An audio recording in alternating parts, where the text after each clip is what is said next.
بخاری و مسلم دونوں میں حدیث ہے کہ نبی کریم صلی اللہ علیہ وسلم نے اپنے ایک ایک رشتہ دار کو مخاطب کیا جب قرآن کی آیت نازل ہوئی کہ اپنے قریبی رشتہ داروں کو ڈر سنائیں، سورہ شعراء کی،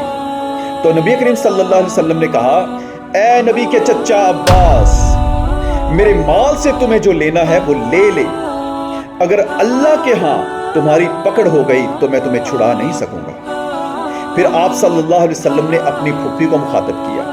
کہ اے نبی کی پھپھی صفیہ رضی اللہ تعالی عنہ، کہ میرے مال سے جو چاہیے وہ لے لے، اگر اللہ کے ہاں پکڑی گئی تو میں تمہارے کچھ کام نہ آ پاؤں گا۔ اور سب سے بڑھ کر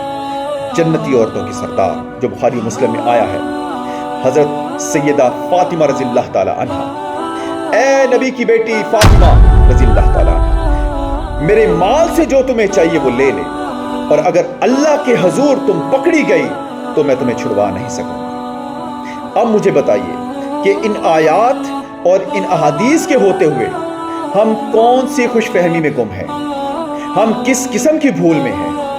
اس وقت ہمیں سخت فکر کی ضرورت ہے۔